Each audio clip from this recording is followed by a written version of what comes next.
शरण दुआ के मोमेट न जाना सोभे बाट भोला के दीवाना शरण दुआ के मोमेट न जाना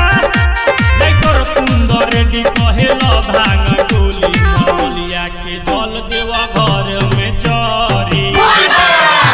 नगौली से के बाबू सतपुर